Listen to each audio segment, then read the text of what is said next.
प्यारे बच्चों, कक्षा 10 की गणित की कक्षा में हम लोग विगत दिनों से अंतःखंड विभाजन पढ़ रहे हैं। अंतःखंड विभाजन से संबंधित एक प्रश्न दिया गया था आपको अगले दिन, ऋण 6, 10 व 3, ऋण 8 को दो संबंधित 7 के अनुपात में विभाजित करने वाले अंतःखंड विभाजित बिंदु के निर्देशांक ज्ञात कीजिए।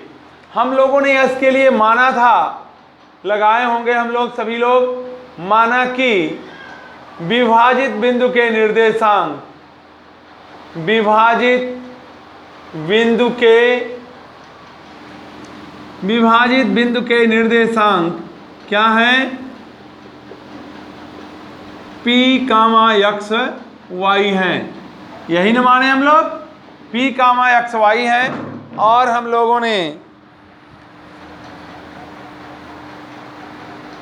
जब इसे हल करने का प्रयास किया तो हल करने के उपरांत देखा कि x बराबर mx2 प्लस nx1 बटे m प्लस n और y बराबर my2 प्लस ny1 बटे m प्लस n हुआ करता है।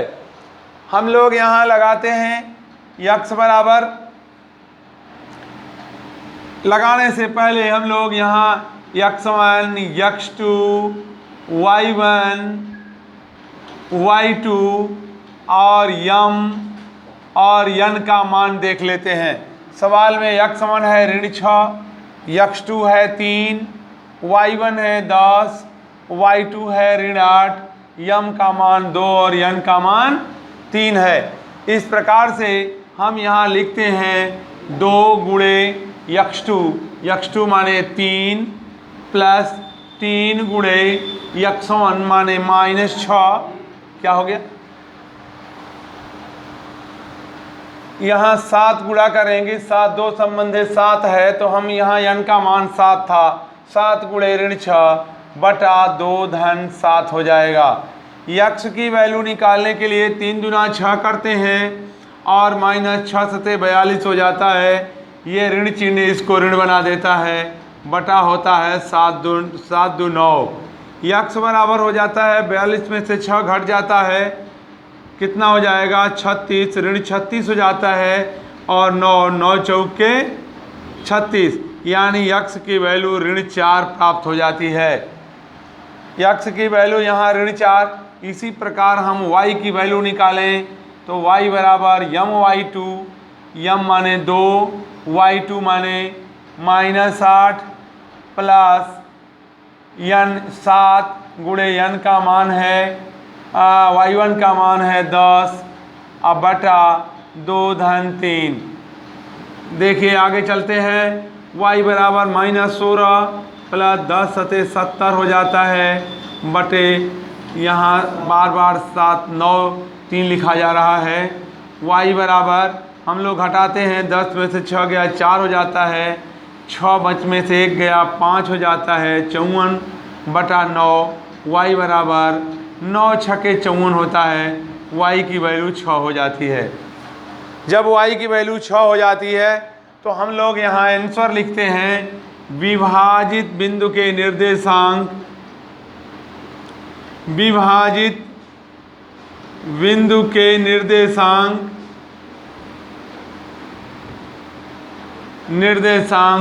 बराबर क्या? ऋण 4, 6। ये आपका उत्तर होता है, ऋण 4, 6। इस प्रकार से जब आप ऐसे निकालते हो तो ये निकाल करके आप ऋण 4, 6 प्राप्त करते हो। सवाल लगा लीजिए, मैं इसी सवाल को बदलूंगा और आपको अनुपात का मान ज्ञात करना होगा। यह सवाल हमारा दूसरे तरफ से चेंज कर जाएगा। लगाइए,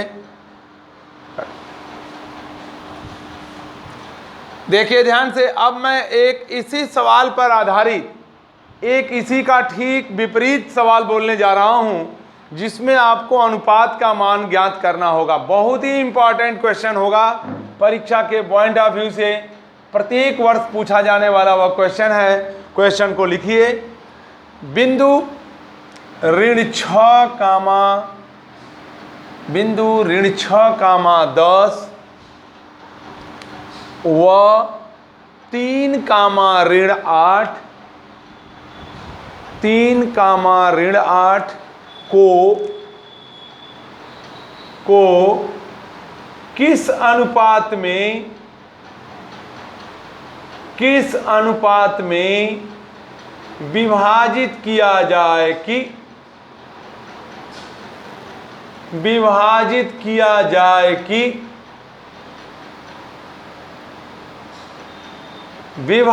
बिंदु के निर्देशांक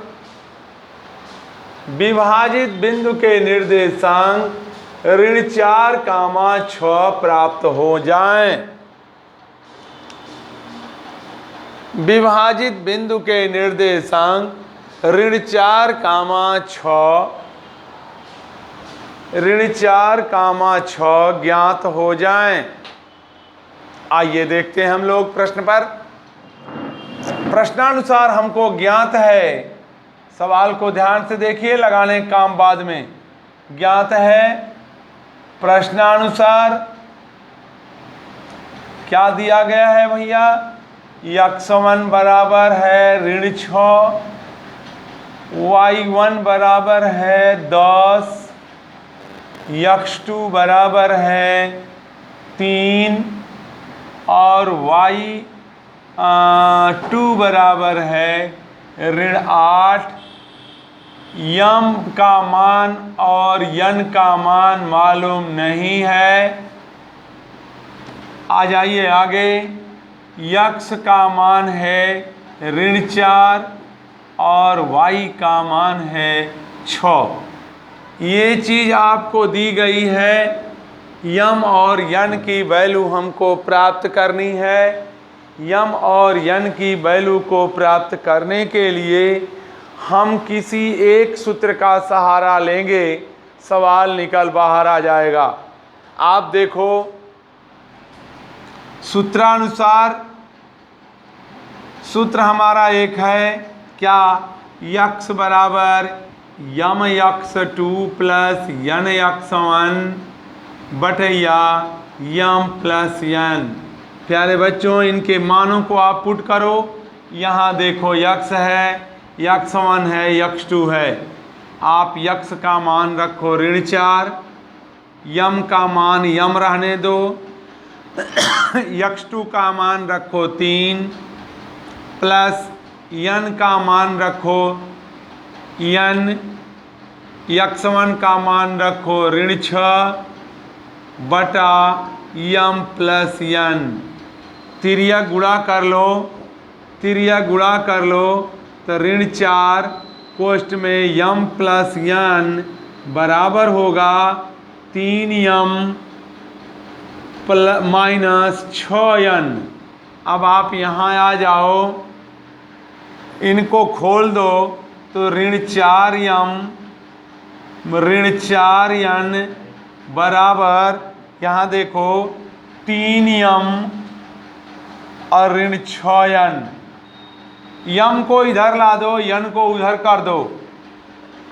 देखो यहाँ ऋण 4 यम बराबर कर लो, ऋण 4 यम ऋण 3 यम बराबर ऋण 6 यन धन 4 यन। अब आप क्या पाए हो, ऋण 7 यम बराबर ऋण 2 यन। आप देखो दोनों तरफ ऋण है, हम कह देंगे ऋण से भाग देने पर, ऋण से भाग देने पर जब ऋण से भाग दे रहे हो तो क्या पाए, 7 यम बराबर 2 यन। हमको अनुपात निकालना है, यम और यन का अनुपात निकालना है। हम यहाँ यम बटा यन लिख दें, यम बटा यन लिख दें और बराबर मैं कै बटा कै लिख दूं कि तिरिया गुणा करने पर ये आ जाए 2/7। तिरिया गुणा करोगे तो 7 का यम में गुणा होगा 7 यम और 2 का यन में गुणा होगा 2 यन। अतः क्या मिल गया आपको, अतः उत्तर मिल गया यम संबंधे यन बराबर 2 संबंधे 7। यही हमको मालूम करना था। आपको सवाल जो पिछला दिया गया था उसमें अनुपात दिया गया था 2 संबंधे 7, तो हमने प्रतिच्छेद बिंदु को प्राप्त किया था ऋण 4, 6। यहाँ यह प्रतिच्छेद बिंदु दिया, अरे विभाजित बिंदु का निर्देशांक दिया गया है, तो विभाजित बिंदु के निर्देशांक के साथ जब हम हल किए हैं तो यम संबंधे n का मान 2 संबंधे 7 हो गया है। ठीक इसी प्रकार से चाहे हम y का सूत्र लिख के लगाएंगे, y बराबर my2 प्लस ny1 बटे m प्लस n करके यह मान और यह मान और यह मान रखेंगे तो भी हमारा हल करने पर यम संबंधी n आएगा। ऐसे जहाँ भी प्रश्न हमको दिए जाएं, इन प्रश्नों में किसी एक सूत्र का प्रयोग करके अनुपात निकाला जा सकता है। आइए हम एक क्वेश्चन और देखते हैं जो इसी पर आधारित है। केवल इन बिंदुओं को बदल दीजिए, सवाल हमारा यही रहेगा, सवाल सेम रहेगा, केवल इस बिंदु को बदल दीजिए। सवाल कहता है बिंदु ऋण 6, 10 व 3, ऋण 8 को किस अनुपात में विभाजित किया जाए कि विभाजित बिंदु के निर्देशांक ऋण 4, सवाल वही है क्या? हैं? सवाल वही है? अच्छा, चलिए दूसरा लिख लीजिए, तब इसके अलावा लिख लीजिए, कोई ज़रूरी है? सवाल वही है तो हमने बुक से देखा। विभाजित बिंदु के निर्देशांक 5, 7 प्राप्त हो जाएं, 5, 7 प्राप्त हो जाएं। पहला सवाल हो गया। दूसरा सवाल ध्यान से देखिए, बिंदु 2, 1 और ऋण 3, 4 ऋण 4 को किस अनुपात में विभाजित किया जाए कि विभाजित बिंदु के निर्देशांक 0, ऋण 1 प्राप्त हो जाएं, 0, ऋण 1 प्राप्त हो जाएं।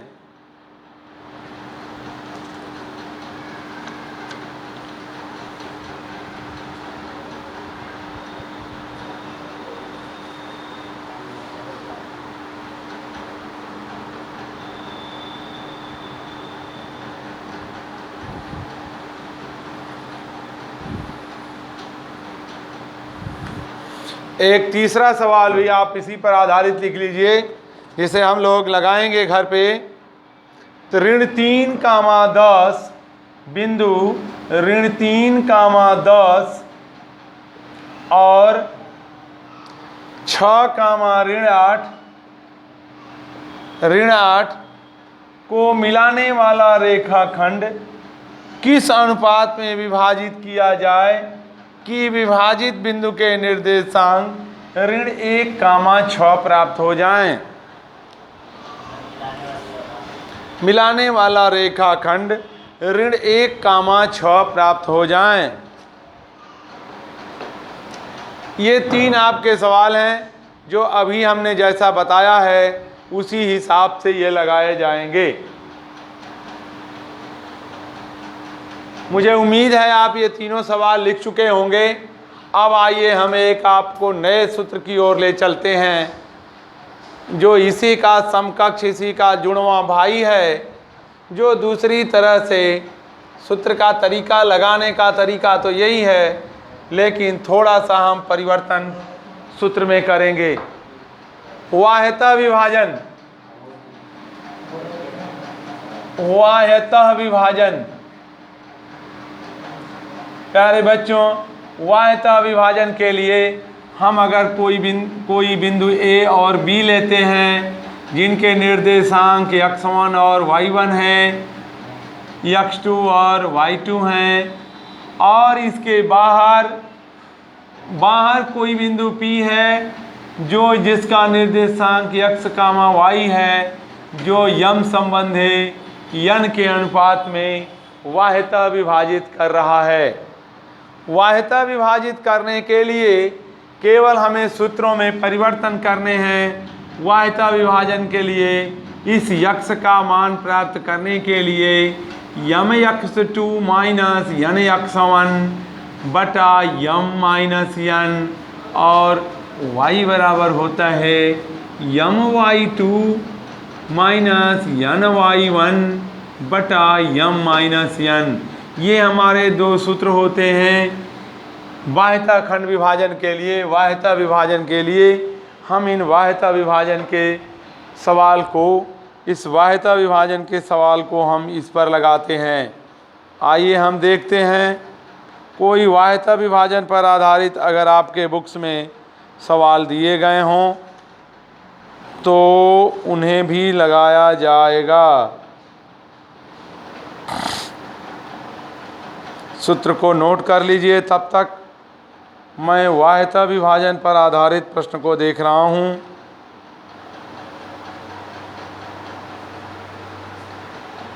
देखिए वाह्यता विभाजन पर आधारित एक आप क्वेश्चन देखिए। आपका क्वेश्चन है ऋण 3 कामा ऋण 4 व 2,1 से खींचा गया रेखाखंड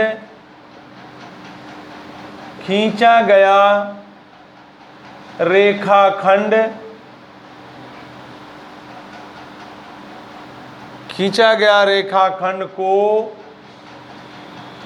3 संबंधे 2 के अनुपात में वाह्यता विभाजित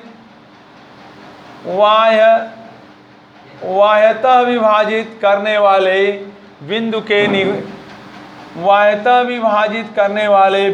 निर्देशांक ज्ञात कीजिए। वाह्यता विभाजित करने वाले बिंदु के निर्देशांक ज्ञात कीजिए। सवाल आपका ये होगा। प्रश्नानुसार देखिए। अब आप इसको हल करिए। हल करते समय आप देखेंगे हमको ज्ञात है। क्या हमको ज्ञात है भैया? देखो x1 बराबर ज्ञात है ऋण 3, x2 बराबर ज्ञात है ऋण 4, y1 बराबर ज्ञात है 2 और y2 बराबर ज्ञात है 1 और m बराबर ज्ञात है 3 और n बराबर ज्ञात है 2। आपको वाह्यता विभाजन निकालना है। वाह्यता विभाजन ध्यान से देखते हैं हम लोग। वाह्यता विभाजन के लिए सूत्र है यक्ष बराबर यम यक्ष 2 माइनस यन यक्ष 1 बटा यम माइनस यन। प्यारे बच्चों देखते रहो। यक्ष बराबर यम यक्ष 2, यम माने 3, यक्ष 2 माने ऋण 4 माइनस यन माने 2 और यक्ष 1 की जगह पर ऋण 3 रखोगे बटा हो जाएगा 3 माइनस 2। नीचे आ जाओ। यक्ष बराबर ऋण 12 और 3 दूनी 6 प्लस हो जाएगा बटा हो जाएगा 1। तो यक्ष की वैल्यू आप निकाल लो। कितना मिल गया? ऋण 6। इसी प्रकार आप y बराबर निकाल लो। y बराबर हो जाएगा यम y2 माइनस यन y1 बटा यम माइनस यन। देन y बराबर क्या होगा? तब देखिए y बराबर यम माने 3, y2 की जगह पर 1 माइनस यन की जगह पर 2, y1 की जगह पर 2 और बटा